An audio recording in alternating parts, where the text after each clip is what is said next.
My name is Imani Carter, and I am 32 years old. I sit here now, alone in this ridiculously large new apartment, surrounded by silence, and the only thing I can feel is the bitter, sharp taste of betrayal. Just 3 months ago, my life was a cheap, fragile thing, barely holding together. Now it's a diamond I keep hidden in a dirt-filled pocket, because the moment I flash it, I know the darkness will rush in to swallow the light.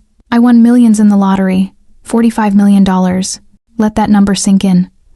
45 million reasons why my life should be sunshine and champagne right now. Instead, it's a tight, suffocating vice around my chest, because I decided not to tell anyone, not a soul, especially not the people who claim to be my family. I did this because I had to know, absolutely, undeniably know, what was real and what was fake. The thought of all that money being poisoned by greed, that thought was more terrifying than being broke again. I asked my family for help as a test, a brutal, agonizing test. I prayed they would pass, a test of character, of unconditional love, of basic human empathy.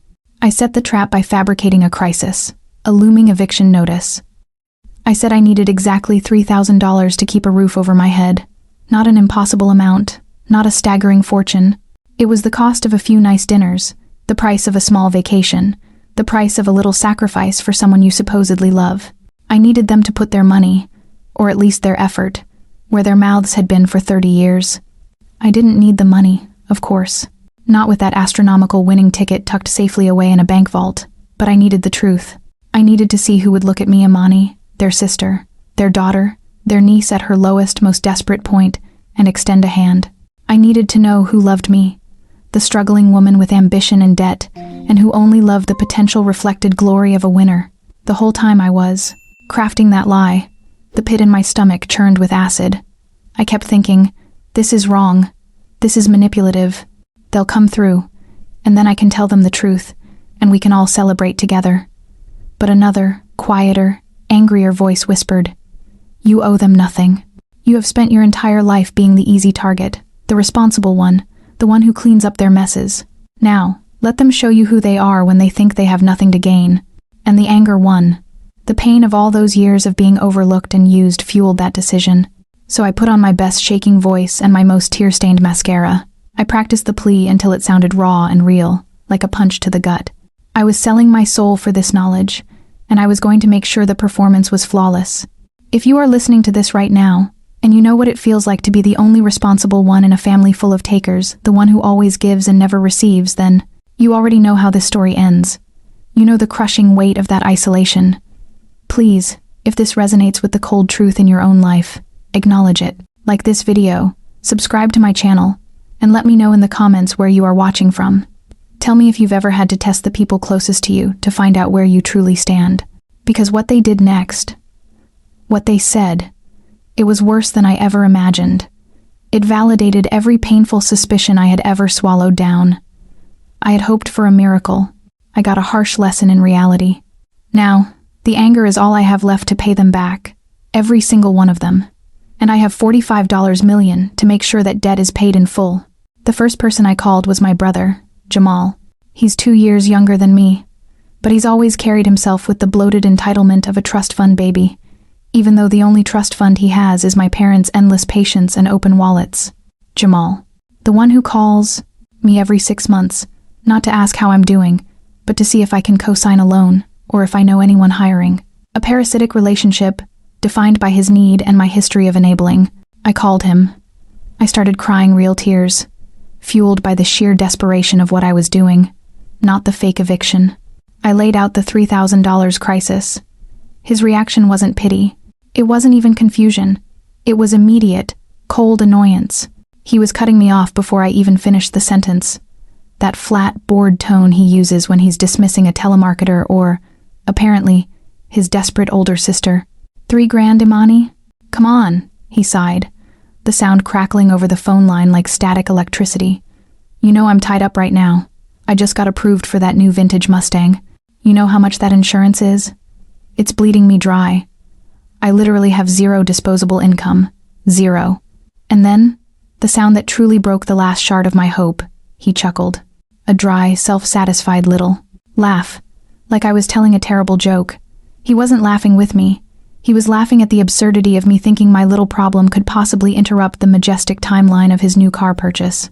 I could picture him perfectly, lounging in his rented apartment, the keys to his new toy probably resting conspicuously on the counter, his face already halfway contorted into the look of martyrdom he adopts whenever he's forced to acknowledge someone else's existence.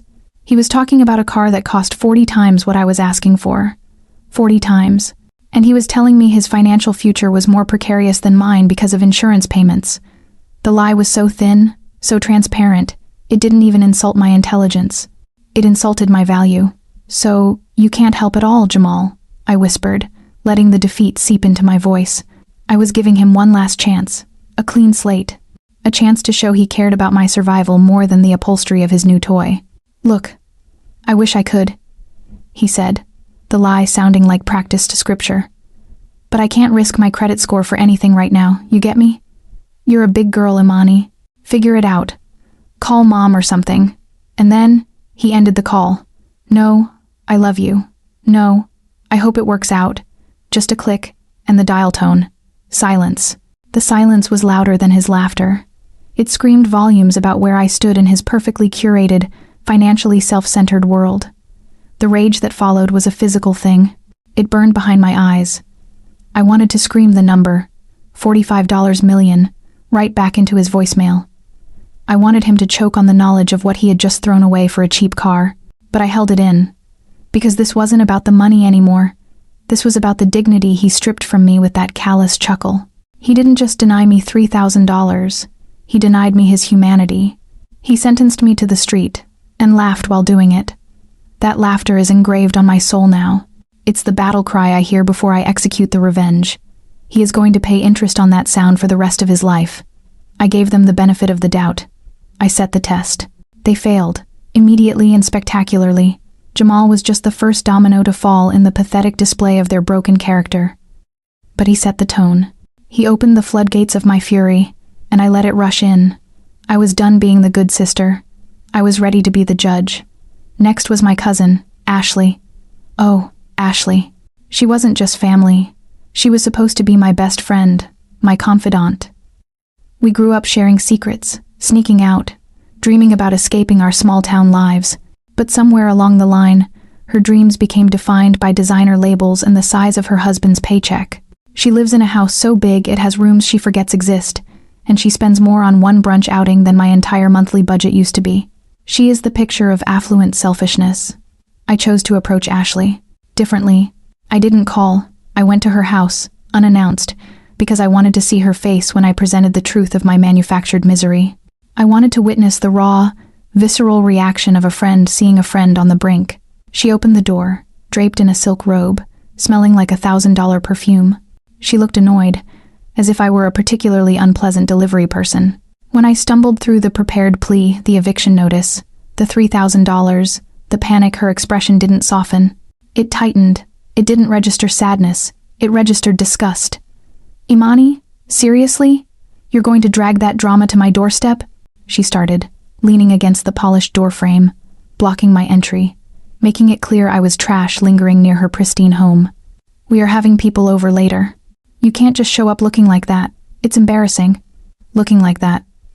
I had just told her I was about to be homeless, and her primary concern was my presentation. She was more worried about a potential stain on her reputation than a hole in my life. The sheer superficiality of it hit me like a physical blow. The pain wasn't just the betrayal. It was the realization that the girl I grew up with was completely, irrevocably gone, replaced by this trophy wife automaton. I tried to appeal to the history we shared, the late nights, the promises. "Ash, please, this is serious. I don't know who else to ask. I need a loan. I'll pay you back. I swear on everything." She actually recoiled, literally stepped back from me as if my desperation was contagious. "A loan? You think I just keep $3,000 lying around to bail out every financial mistake you make?" She stressed the word mistake with a cutting disdain, implying my entire life was a preventable error. "Look, my husband and I are finalizing the purchase of our summer place. Every penny is accounted for. We can't afford to take risks right now. And honestly, Imani, you need to learn some responsibility." Responsibility. The irony was a burning, bitter taste. I had just secured the future of every generation in our family, If only they had proven worthy. I was the one holding the $45 million weight of responsibility, and she was lecturing me about a $3,000 to $1,000 loan, while she casually dropped money on a summer place. Her voice dropped, becoming low and venomous. "You always do this, Imani. You always need something. Why don't you get a real job? Stop being so unstable, and maybe then people would take you seriously. We can't keep feeding your bad decisions." The door was starting to close. The final, brutal dismissal. I wanted to tell her that her husband was cheating. I wanted to tell her the money she flaunted was built on flimsy debt. I wanted to scream that I could buy her entire gaudy house and burn it down for warmth, but I held the secret tight.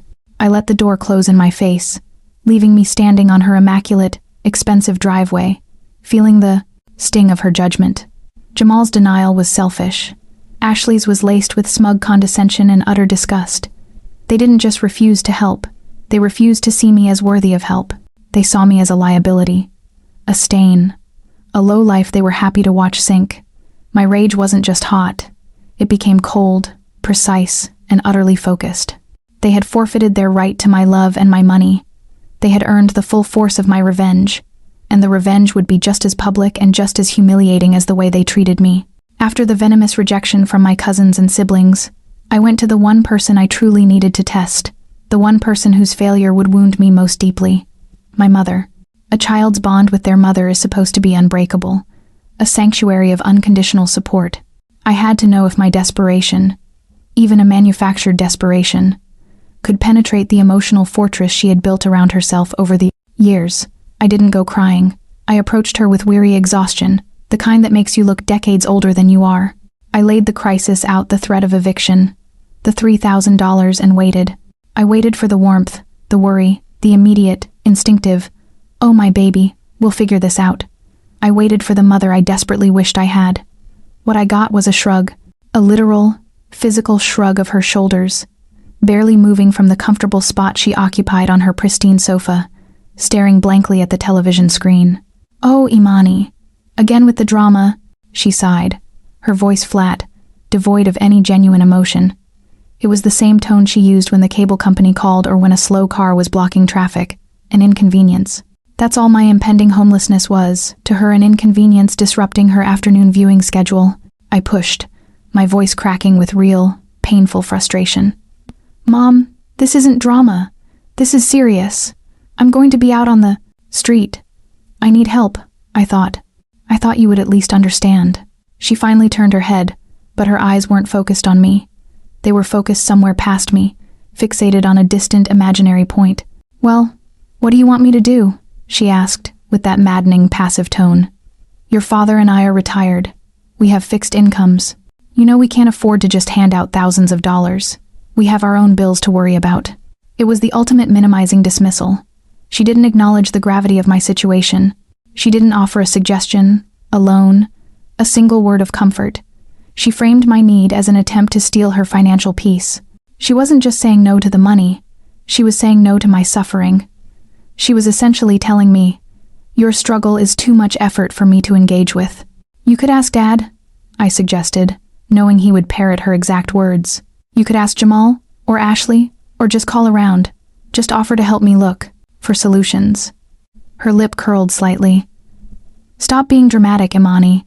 People get evicted every day. You're smart. You'll figure it out. You always do. Just stop stressing me out about it, okay? I can't handle this stress. It's not good for my blood pressure. It's not good for my blood pressure." That was the line that sealed her fate. She was more concerned with a temporary spike in her health metrics than with her child potentially losing everything. She used her own comfort as a shield against my pain. She chose apathy. She chose distance. She chose to believe the problem would simply solve itself, just so she wouldn't have to engage with the uncomfortable reality of sacrifice. That's when the rage truly solidified into a cold, unbreakable resolve. The rejections from Jamal and Ashley were about greed and vanity. My mother's rejection was about a complete emotional vacuum. It was the deepest cut of all. It wasn't just a failure of the test. It was the confirmation of a lifetime of emotional neglect. She had proven, beyond any reasonable doubt, that her love was conditional, fragile, and utterly expendable when faced with the slightest inconvenience. I stood up, the silence between us heavier than lead. I didn't cry anymore. I didn't plead. I simply nodded, the gesture loaded with the threat of all the money she was about to miss out on. I knew, right then, that her punishment had to be silent, profound, and entirely invisible to her, until the moment it destroyed her peace. She wanted no stress? I would make sure her life became a monument to permanent stress, built on the shifting sands of her own apathy. I walked out of that house feeling lighter, because the burden of expecting unconditional love from her was finally, permanently lifted. She was one of them now, a vulture in comfortable clothing. My heart was a landscape of charred ruins after the encounters with Jamal, Ashley, and my mother. I was walking through my fake crisis utterly alone, consumed by the poisonous proof of their self-serving existence. I had just won a lottery that could save their lives, and yet they wouldn't spare a fraction of their existing comfort to save mine. The irony was a cruel, relentless companion. I was ready to end the test. I was ready to unleash the fury and the fortune. But there was one last person, one final, fragile hope I had included on my list, mostly as a formality, an afterthought. Miss Evelyn, my great-aunt. Miss Evelyn is not rich. She lives a modest life in a small, rented apartment, surviving on a small pension, and the few hours she puts in volunteering at the local library. She's the kind of woman who sends handwritten birthday cards and smells faintly of lavender and old books. I figured she would be the first to say no, simply because she truly had nothing to spare. I called her with a sense of morbid finality, fully prepared for the fourth rejection. I laid out the same, desperate, shameful story. The eviction, the $3,000, the panic. But when I finished, there was no sharp intake of breath, no annoyed sigh, no disgusted lecture. There was only a long, quiet pause, filled with the gentle, crackling sound of static on the line. "Oh, Imani, my dear girl," she finally said, her voice slow, heavy with genuine crushing sorrow. Not sorrow for her own inconvenience, but sorrow for my pain. "Why didn't you call me first? Why are you suffering alone?" I was stunned. It was the first time in this entire cruel charade that anyone had expressed actual worry for my well-being. She wasn't asking about the money. She was asking about my loneliness. "I tried everyone, Auntie," I whispered, the false facade finally crumbling, allowing a few real stinging tears to escape. "Well, you came to me last, but I'm here now," she said firmly. "I don't have that much liquid cash, you know that. My pension is small, but I can help. I will sell my antique cedar chest. It was my low. It's worth about $500 to the right collector, maybe $600 if I'm lucky. It's not much, but it's yours. And if that doesn't cover it, I will talk to my landlord. I can give you my rent money for this month. I'll figure out where to sleep later. We'll find a solution together, you and I. You are not going to be on the street. Do you hear me, child? That is unacceptable." Her voice wasn't demanding. It wasn't judgmental. It was an absolute, unconditional affirmation of my worth. She was offering her past, the antique chest, and her future, her own housing security, for my immediate safety. She offered everything she had for a problem I didn't actually have. She offered $500 with more love and sacrifice than Jamal offered with his millions in asset value, or Ashley with her surplus of homes, or my mother with her supposed boundless maternal love.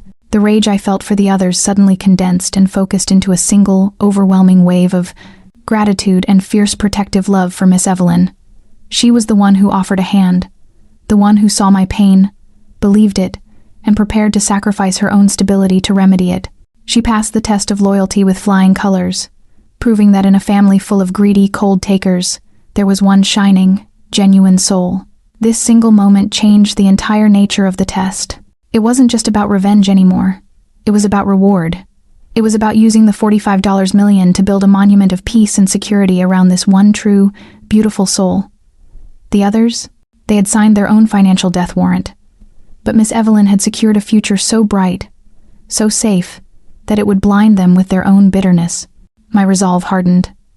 The punishments would be swift and painful, but the reward for Miss Evelyn would be eternal. She gave me her last dollar and her last piece of heritage. Now I would give her the world. The test was over. The results were in. 3 parts corruption, 1 part purity. The sheer, suffocating betrayal of Jamal, Ashley, and my mother was now a concrete thing, a foundation upon which I could build my vengeance. The only solace, the only light in the suffocating darkness, was the unconditional love of Miss Evelyn.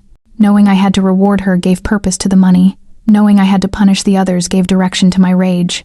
I immediately withdrew from the eviction crisis. I called Miss Evelyn back, my voice steady this time, and told her that a friend had unexpectedly come through with the full amount, that she could keep her precious cedar chest and her rent money. She sighed with relief, genuinely happy for my supposed good fortune, asking no questions, only offering prayers. She didn't seek credit or a promise of repayment. Her reward was simply my safety. She didn't realize that her reward was already being calculated on a scale she couldn't possibly imagine. But for the rest of them, the game was just beginning. I stopped being Imani, the struggling niece and daughter. I became the architect of vengeance. My anger wasn't hot and messy anymore. It was cold, clinical, and precise. It was focused through the lens of $45 million, a tool so powerful it could rewrite their realities without them ever seeing my hand. I knew their soft spots. I knew what they truly valued. Jamal valued status, that ridiculous car, and the fragile reputation he tried so hard to build on credit. Ashley valued her social standing, the perfection of her opulent life, and the judgment of her peers. My mother valued her peace and her retirement, the lack of stress she'd prioritized over her own child. I spent the next 2 weeks meeting with lawyers, not the cheap kind, but the razor-sharp, ethical predators you hire to execute silent, complex financial maneuvers. I established the trusts, the charitable foundations, the limited liability companies. I created layers of corporate opacity so thick that tracing the actions back to me, Imani Carter, the newly minted multimillionaire, would be impossible. The money would move like a ghost, leaving destruction and reward in its wake. I kept thinking about Jamal's condescending chuckle. I saw Ashley's look of disgust. I replayed my mother's apathy. Each memory was a chisel, shaping the details of their punishments. They wanted me to be weak, desperate, and irrelevant. I was about to become the most relevant, most powerful force in their lives, a force that had no face, only devastating consequences. The first step was to publicly reward Miss Evelyn, but anonymously. She deserved to bask in pure, untainted fortune, without the contamination of family jealousy. That would be the easy, joyful part. The painful part was the unraveling of the others. They had treated my hypothetical ruin as a joke. I would treat their real ruin as a meticulously planned masterpiece. The weight of the secret was still, crushing. But now it was different. It wasn't the burden of fear. It was the intoxicating weight of absolute power. I was holding all the cards, watching them play their petty, ignorant lives, completely oblivious to the financial earthquake I was about to trigger. They wanted to see me suffer? Fine. Now, they were going to suffer too. Not from a lack of money, but from the realization that their greed cost them more than they could ever earn back. They threw away $45 million for the price of a little bit of empathy, and they would never, ever know why their lives suddenly began to fall apart. The pure, unadulterated pain of that ignorance that was the foundation of my revenge. My focus for the first target was Jamal. He was the easiest, the most transparently greedy. His rejection was wrapped up entirely in the vanity of that new vintage Mustang he cherished, the car that was bleeding him dry, the insurance payments he couldn't risk, the status symbol he prioritized over his own sister's housing security. It was perfect. I would attack him through the object of his idolatry. I instructed Mr. Washington, the slick, gray-haired lawyer I'd hired, a man who clearly enjoyed the theatricality of discreet financial warfare, to execute the plan. It had to be untraceable back to me. It had to look like a consequence of his own poor choices, or simply bad luck. The first step was a subtle tightening of the financial noose around his debt. I found the obscure private loan company he used to finance the car, the one with the notoriously high interest rates and the aggressive, short-fused repayment schedule. Through one of my shell companies, I purchased a significant stake in that loan company, giving me a silent, controlling influence over their collection policies. Then came the manufactured crisis. A clerical error suddenly corrected his balance, falsely accelerating the interest rate and demanding a balloon payment due immediately, a payment that amounted to $10,000, not $45 million, just $10,000. An amount he could potentially scramble for, but one that would absolutely devastate his meager savings and plunge him into panic. I sat back and waited for the show. It only took 3 days. The call came through my mother, of course, because Jamal never calls to solve problems, only to complain about them. He was frantic. He was enraged. He was screaming about how the loan company was shaking him down and threatening immediate repossession. He was begging my mother to co-sign something, anything, to stop them. My mother, true to form, was stressed but passive. She told him to calm down and find a solution. The beautiful, silent irony was that the $10,000 he needed was less than half of the $3,000 I had asked for, proportionally speaking. He wouldn't risk $3,000 of his budget for my survival, and now he was facing ruin over $10,000 of his own inflated debt. I could have paid it. I could have wiped out his debt entirely. But that was not the point. The point was the loss, the humiliation, the shattering of his fragile ego. Within the week, the vintage Mustang was repossessed. I saw a picture posted online, not by him, but by a friend of a friend, the humiliating image of his prized possession being towed away in broad daylight from the parking lot of the gym where he loved to show it off. His shame was public. His status was vaporized. The rage I felt was finally getting its release. He called me later, not asking for money, but just to complain about the injustice. He whined that the world was stacked against him. He never once mentioned my earlier request for help. He never made the connection. He never asked if I was okay. He was simply consumed by the injustice of his own ruined vanity. I listened to him, silently. I let him vent his pathetic, self-pitying misery for 5 straight minutes. And when he finally finished, I said the only 3 words. He deserved. Figure it out. Then I hung up. The Mustang was gone. His status was annihilated. He had nothing left but the wreckage of his own selfish priorities. And that was just the appetizer. Ashley's turn was next, and her humiliation would be far more targeted and far more public. He lost a car. She was about to lose her perfect life. Ashley's punishment had to be different from Jamal's. He lost a physical object of vanity. Ashley's vanity was built on social currency and the flawless, expensive facade of her life. She looked down on me, disgusted by my perceived lack of stability and financial desperation. She loved judging me from her pedestal. My job was to dismantle that pedestal, piece by humiliating piece, until her perfect world collapsed under the weight of its own lies. The target was her social status, her judgment, and her reliance on her husband's money. I knew she was deeply involved in an exclusive charity gala, planning committee, a place where wealth was flaunted and social hierarchies were brutally enforced. This was where the money would strike. I used my ghost companies to first acquire highly sensitive financial information about her husband's investments, information I was legally entitled to as an anonymous, massive investor in one of his partner funds. What I found was a disaster waiting to happen. Highly leveraged, risky ventures that were barely keeping their heads above water, and a terrifying amount of debt masked by aggressive accounting. Ashley's summer place and all her designer everything were built on a foundation of shaky credit. The plan was simple. Trigger a minor, yet catastrophic liquidity crisis for her husband, forcing him to pull out of a major high-profile commitment. I had Mr. Washington's firm make a targeted, strategic market move, a move so complex it looked like a natural market correction that put immediate pressure on the specific funds her husband was most heavily invested in. The result? He suddenly needed immediate cash, tens of thousands of dollars, to cover a margin call he couldn't postpone. He couldn't liquidate assets fast enough. The consequence was instantaneous and brutal. Ashley was forced to announce, 2 days before the exclusive charity gala she was co-chairing, that they were pulling their massive, pledged donation. Not only that, but they were also quietly withdrawing from the purchase of their much-boasted-about summer house.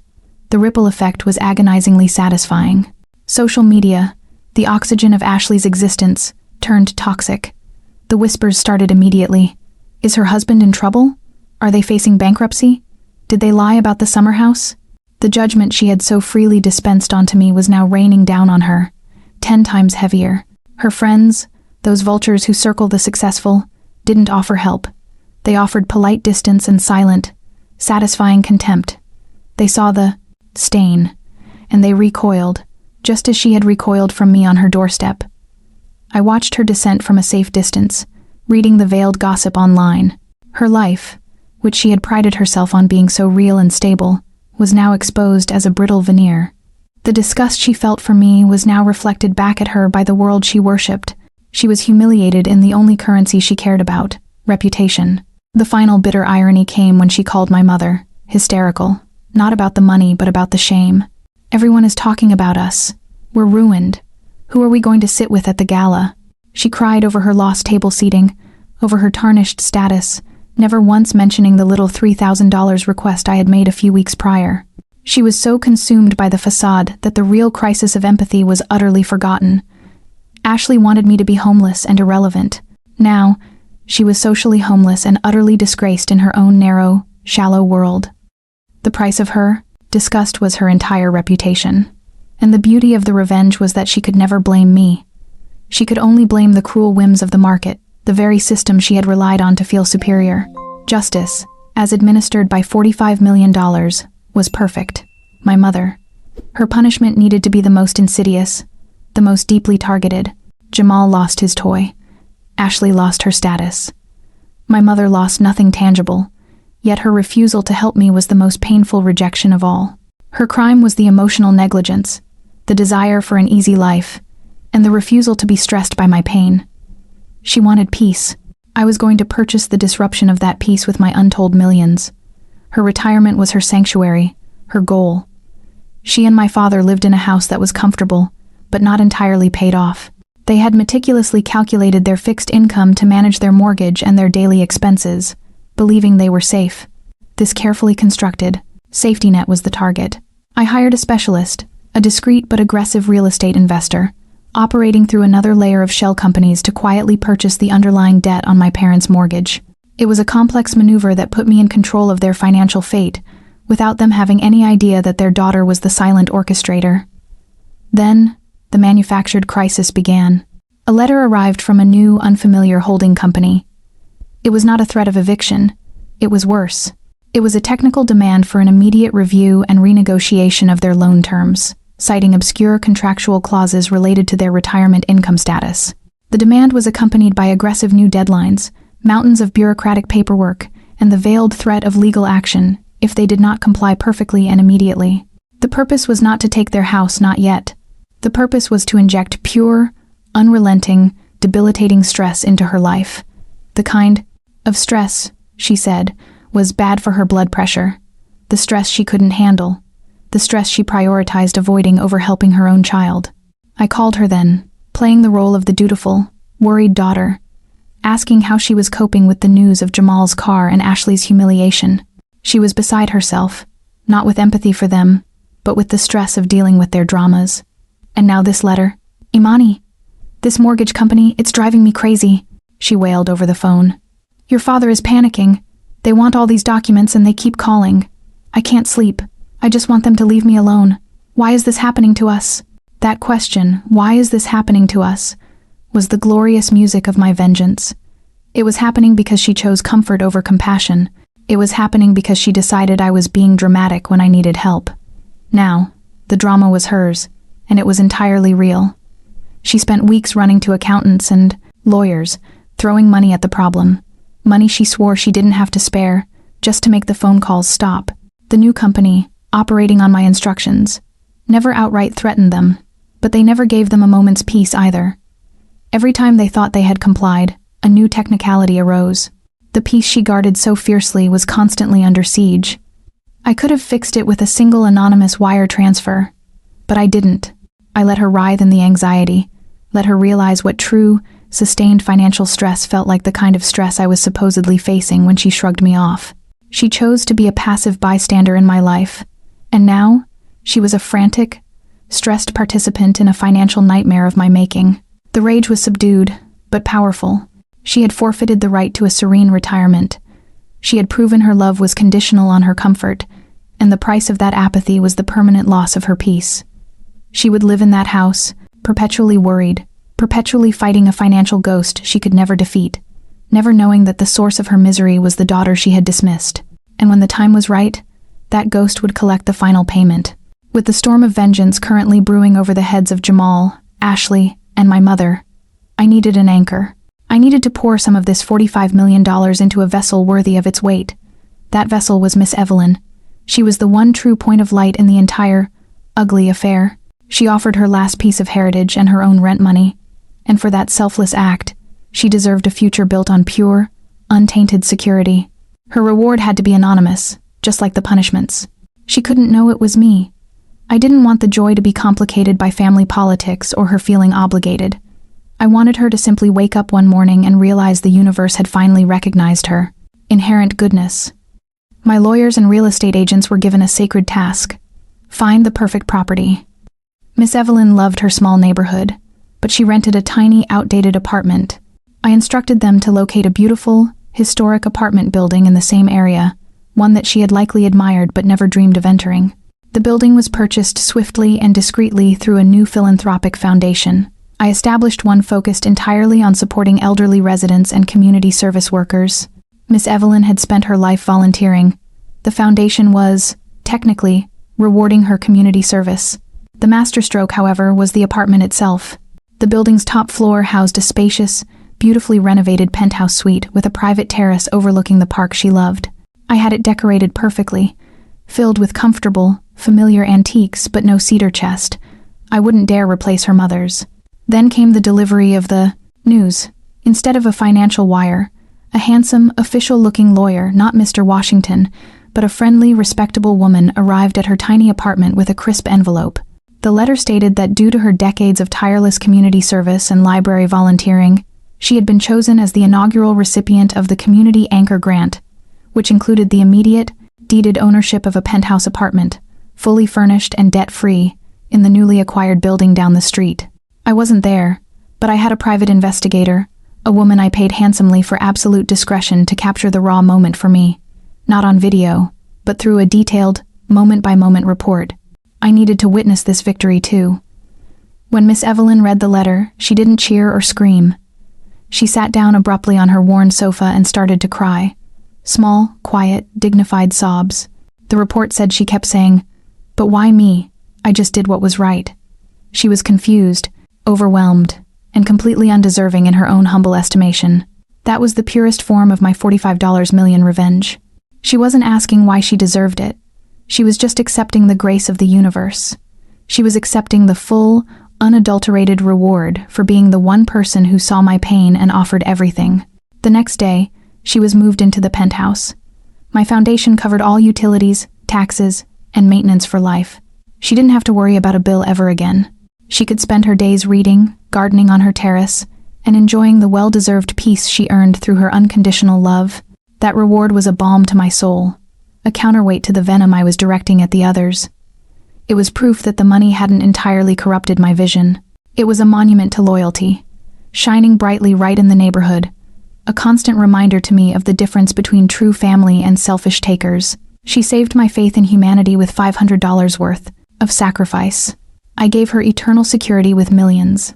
It was the best investment I ever made. And soon, the family would see this impossible reward, and the shock would only deepen the mystery of their own deepening misery.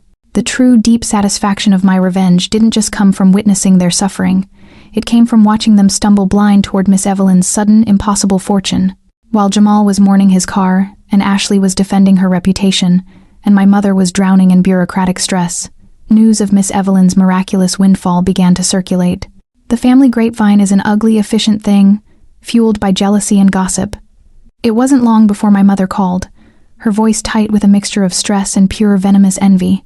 "Imani, you won't believe this. That old busybody Evelyn, she just got handed a penthouse. A penthouse! In that historic building downtown. It's all paid for, and she's got some big grant paying her bills forever. Can you imagine? Her, a volunteer." The fury in her voice was palpable. It wasn't happiness for her elderly relative. It was outrage that someone she considered lower on the economic ladder had suddenly leaped over her. The injustice in her mind wasn't that she had been a cold mother. It was that Miss Evelyn, the truly generous one, was now successful. "It's a grant for community service, Mom," I said, my voice carefully flat, enjoying the exquisite torture of the details. "She spent her life giving back." "A grant? Don't be ridiculous. Those things go to politicians' wives, not little old ladies who read to children. It has to be the lottery, Imani. She won the lottery. She's hiding it. The money is supposed to be ours." The sheer irony was breathtaking. She was projecting my exact secret onto the one person who deserved to be rich, the one person who had proven her loyalty. And the phrase, "the money is supposed to be ours," was a dagger of pure, undisguised greed. They were entitled, demanding recipients of a fortune they didn't know existed, a fortune they had forfeited. Ashley called next, managing to temporarily forget her own social ruin in the face of Miss Evelyn's success. "Did you hear about Aunt Evelyn? It's absolutely insane. A penthouse. And my husband is struggling with a $10,000 margin call. We volunteer too. We donate to galas. Why didn't we get a grant? Who is this foundation?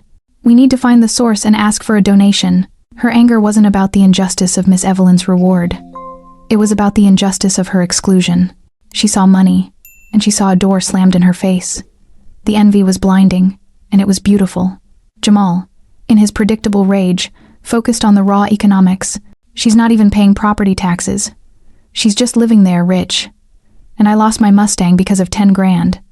That old woman can't even drive that fancy car. It makes no sense, Imani. It's rigged.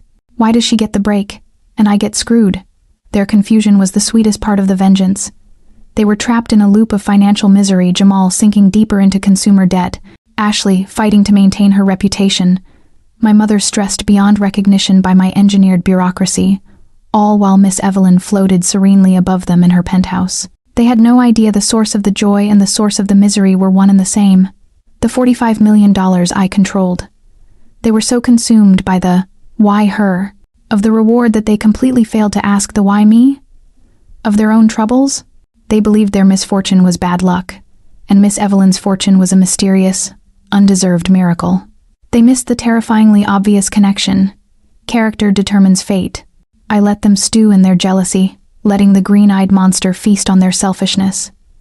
Miss Evelyn's success, which they hated, was my quiet, public affirmation of true family, and their own mounting ruin was the perfectly justified cost of their betrayal. The time for silent, anonymous retribution was over. The punishments against Jamal, Ashley, and my mother had played out beautifully: financial chaos, social ruin, and crippling stress. Miss Evelyn's reward had solidified their jealousy and confused their fragile realities. Now, it was time for the final, brutal act. The direct confrontation. The moment I would finally drop the $45 million bomb and watch the fallout. I orchestrated a family dinner at my parents' house. A forced gathering under the guise of trying to mediate their various recent catastrophes. They arrived looking like wreckage: Jamal, sour and defensive, Ashley brittle and sharp, my mother exhausted and perpetually agitated by the phantom threat of her mortgage. The atmosphere was thick with mutual resentment and barely concealed envy for Miss Evelyn. I let them talk for 20 minutes. I let them whine about their misfortune. I let them speculate about Miss Evelyn's suspect wealth. They talked around me, past me, never to me, still viewing me as the stable, lower-income sister who should listen to their problems. It's just so unfair, Imani, Ashley hissed, pouring herself another glass of wine, her hand shaking slightly. We work hard. We deserve nice things. That old woman doesn't. And now, she has a penthouse, and we might lose the summer house deposit. That was my cue. I put down my fork, the small sound echoing unnaturally loud in the dining room. It is unfair, I agreed, my voice low and steady. I didn't raise it. I didn't have to. The control was mine now. It's unfair that one person was willing to sacrifice everything for me, and 3 people wouldn't spare a single dime. Silence descended, heavy and confused. They looked at me, annoyed by the shift in topic, ready to dismiss my drama again. You all, remember 3 weeks ago, I continued, meeting my mother's dull gaze first, when I asked for $3,000 to avoid eviction? And Mom, you told me to stop being dramatic. And Jamal, you laughed and worried about your Mustang insurance. And Ashley, you recoiled from me like I was diseased and told me to get a real job. Their faces shifted from annoyance to a dawning terrible comprehension. They were starting to connect the dots, but they still didn't have the full picture. That $3,000 was a test, I stated, the words like chips of ice. And every single one of you failed. Miserably. Jamal started to protest. Imani, that was a loan. That's different. It was a test of loyalty. I cut him off, my voice gaining an edge of cold power. And you weren't just risking $3,000. You were risking $45 million. I paused for maximum effect, watching the word million hit them, their eyes widening, their mouths dropping open. I won the lottery, I confirmed, lifting an empty glass. 45 million, after taxes. I knew if I told you, you'd never see me again. Only the money. So I tested you. I wanted to see who was real. Only Miss Evelyn passed. The ensuing noise was chaos, a mixture of gasps, angry denial, and immediate frantic calculation. 45 million, Jamal stammered, his face turning an unhealthy shade of pale green. You had that, and you let my car get repossessed over 10 grand? You let them do this to me? You let me face homelessness over 3. I countered. The difference is, your $10,000 crisis was real. Mine was fake. And I didn't let them do anything to you, Jamal. I did it. I leaned forward, looking Ashley dead in the eye. You lost your prestige, Ashley, because I moved the market to expose the instability of your husband's debt. The contempt you showed me on your driveway? That's what I returned to your social life. Then, to my mother, her face etched with horror and sudden panicked calculation. And you, Mom, you were stressed, because I bought your mortgage debt and then paid a law firm to perpetually harass you with paperwork. You wanted peace more than you wanted your child's security. Now, you have neither. Their frantic scrambling for excuses, the immediate switch from contempt to desperate groveling, was revolting. They had lost everything they valued because they lacked basic human empathy. And the final revelation, the true hammer blow, was still to come. The house we were sitting in, the place they relied on for their comfort, was next. The price of their rejection was now due. The silence following the word million was the sound of 4 lives shattering simultaneously. My mother was weeping, clutching at her chest. Jamal was a picture of impotent rage, his hands balled into fists on the table. Ashley had gone completely white, her eyes flickering between me and the enormous weight of the money she had sneered away. They were all scrambling for a way back, for an excuse, for a share of the fortune they had just spit on. Imani, honey, my mother began, her voice falsely sweet, wet with manipulative tears. This is a misunderstanding. I was just stressed. I always loved you. You know I would have helped if I could, but you caught us at a bad time. Stop, I ordered, my voice cutting through her performance. I gave you 4 decades to show me unconditional love. I gave you one chance, $3,000, to prove that my well-being was worth more than your afternoon quiet time. You chose the quiet, and now, I'm choosing mine. I stood up, and on cue, Mr. Washington, my perfectly discreet lawyer, walked into the dining room. He was a silent, imposing figure who immediately commanded their terror. Mr. Washington is here to finalize the transaction, I announced, looking pointedly at my mother. You see, Mom, the financial harassment wasn't the end of your punishment. It was the setup. I bought your mortgage debt, yes. But I also, last week, through a completely untraceable third party, purchased the house from beneath your ownership. The color drained from her face, faster and more completely than I thought possible. She looked like a ghost. Effective today, I continued, my voice absolutely devoid of warmth. The ownership of this property is transferred to the Evelyn Carter Community Trust, a philanthropic foundation dedicated to supporting selfless community members. And your lease, signed a few days ago by your new, anonymous landlord me, expires in 30 days. Jamal finally found his voice, a raw, primal roar of disbelief. You can't. This is Mom and Dad's home. This is robbery. It's the price of apathy, I corrected him. And the price of that laughter. You wanted the Mustang. You got debt. Ashley wanted status. She got public humiliation. Mom wanted peace. She got stress.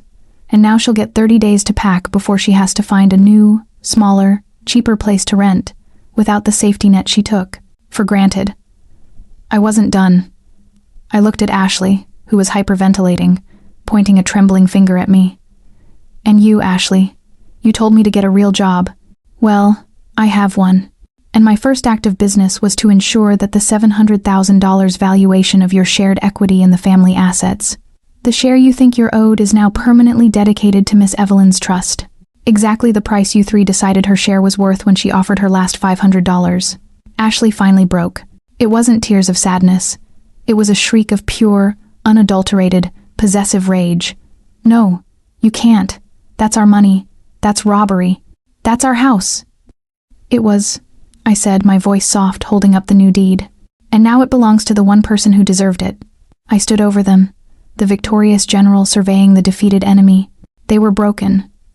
Not by poverty, but by the realization of what their selfishness had truly cost them. They had gambled their dignity against a massive fortune, and they lost everything. I left the house without another word, Mr. Washington, locking the front door behind us as their desperate screams and frantic begging faded into the background. My final act was simple. I went to Miss Evelyn's new penthouse. She was sitting on her balcony, peacefully reading. I held out a single key. "What's this, child?" she asked, confused. "It's the key to your new apartment, Auntie," I said, my eyes finally clear. "I bought the building. And this one? This is for the penthouse." free and clear for the rest of your life. The foundation is an homage to your kindness. She didn't need the money, she just needed the love. And for the first time in my life, I felt the peace my mother chased, the real kind, earned through justice and true love. I didn't lose my family. I learned who my real family was. And I had $45 million to make sure that distinction was permanently and perfectly enforced.